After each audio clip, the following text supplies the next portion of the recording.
প্রিয় শিক্ষার্থী, ঢাকা বিশ্ববিদ্যালয়ে 2016-17 সেশনে খ ইউনিটে দুর্দান্ত একটা প্রশ্ন এসেছিল উপসর্গ থেকে। তো আজকে আমরা মূলত এই প্রশ্নটা ব্যাখ্যা বা বিশ্লেষণ করব এবং সেই ব্যাখ্যা বিশ্লেষণের পরে উত্তরটা কি হতে পারে তোমরা একটু কমেন্ট করে আগেই জানাও আমার সমাধানের আগে, আর আমার সমাধান করার পরে দেখি তোমাদের সাথে মিলে কিনা। এখন প্রশ্নটা কি, উপকূলের 29 জন জেলে অতিশয় অত্যাচারিত হয়ে সম্রাটের কাছে প্রতিকার চাইলেন। এই বাক্যে যে শব্দগুলো আছে সেই সকল শব্দগুলোতে মোট উপসর্গ কত সেটাই মূলত চাওয়া হয়েছে এই প্রশ্নে। ক দিয়ে গেছে 7টি, খতে 5টি, গতে 9টি আর ঘতে 3টি। আমার সমাধান করার আগে তোমরা একটু নিজেদের জায়গা থেকে সমাধান করে কমেন্ট করে জানাও, আর আমার উত্তর দেওয়া হয়ে গেলে আমরা মিলাই দেখবো যে কারটা ঠিক হয়েছে আর কারটা ঠিক হয়নি।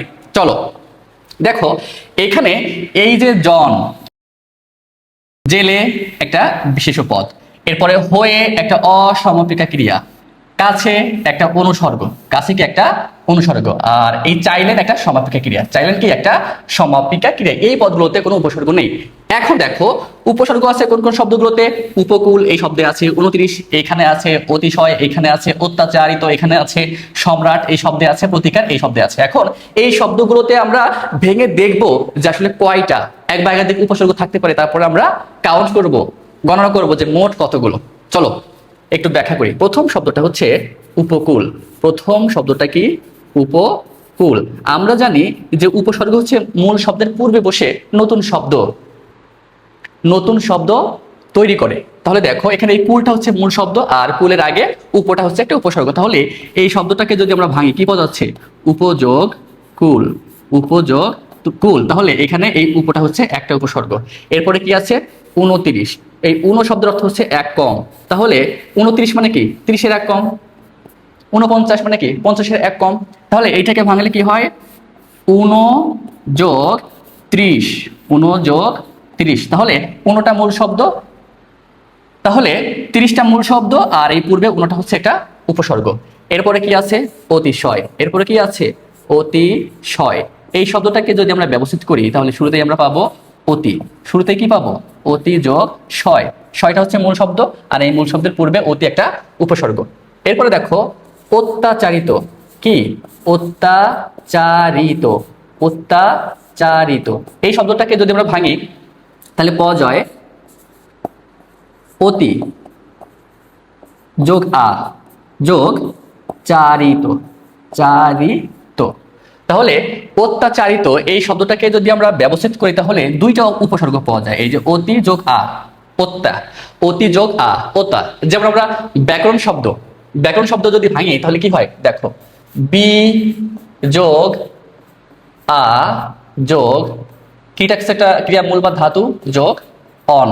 তাহলে দেখো এই দুটা হচ্ছে মূল শব্দ, আর এই বি যোগ আ, বি যোগ আ, এই যে ব্যা, এই ব্যা শব্দে দুইটা উপসর্গ আছে, একটা বি যোগ আ। ঠিক একইভাবে অত্যা এই শব্দের দুইটা উপসর্গ আছে, অতি যোগ আ, অত্যা।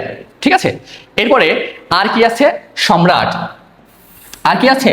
সম্রাট। তাহলে এই যে সম্রাট শব্দটি, এই সম্রাট শব্দটা যদি আমরা ভাঙি তাহলে পাওয়া যায় সম যোগ রাজ, রয়াকার বর্গীয় যা, আর এই রাজ হচ্ছে একটা ক্রিয়ামূল বা ধাতু। আর এখানে এরপরে যে প্রত্যয়টা আছে সেটা হচ্ছে কি প্রত্যয়, কি প্রত্যয়, কি প্রত্যয়। তো আমরা এই প্রত্যয় বা এই দিকে আমরা যাব না, এটা হচ্ছে মূল অংশ, আর এই সমটা হচ্ছে আর একটা উপসর্গ। এরপরে প্রতিকার। আর কি আছে? প্রতিকার। এই যে প্রতিকার শব্দ, এই প্রতিকার শব্দে প্রতি যদি আমরা ব্যবচ্ছেদ করি শব্দটা প্রতিযোগ কার, প্রতিযোগ কার। তাহলে কারটা মূল শব্দ আর প্রতিটা হচ্ছে যেহেতু শব্দের পূর্বে বসছে এটা হচ্ছে উপসর্গ। এখন দেখো যে আমাদের মোট উপসর্গ কয়টি। দেখো এই যে উপ, উনো, অতি, অতি যোগ আ, এরপর সম, এরপর প্রতি। তাহলে উপসর্গ সংখ্যা কতটি হচ্ছে? 1 2 3 4 5 6 7। তাহলে কয়টি উপসর্গ পেলাম এই বাক্যটাকে আমরা বিশ্লেষণ করে? 7টি। তাহলে উত্তর কি হবে? ক। উত্তর কি হবে? ক, 7টি। তাহলে উপকূলের 29 জন জেলে অতিশয় অত্যাচারিত হয়ে সম্রাটের কাছে প্রতিকার চাইলেন, এই বাক্যে উপসর্গের সংখ্যা কয়টি? মোট 7টি। কয়টি? 7টি। এখন তোমরা যারা কমেন্ট করে উত্তর দিয়েছো বা চেষ্টা করেছো তাদেরকে অসংখ্য ধন্যবাদ। যাদের 7টা লিখেছো তাদের তো হয়েছে, আর যাদের মোটামুটি কম বেশি হয়েছে চেষ্টা করার জন্য ধন্যবাদ। এরকম ভিডিও পেতে অবশ্যই শুভঙ্কর স্যার এবং সাহিত্য সাথে যুক্ত থেকো। ধন্যবাদ।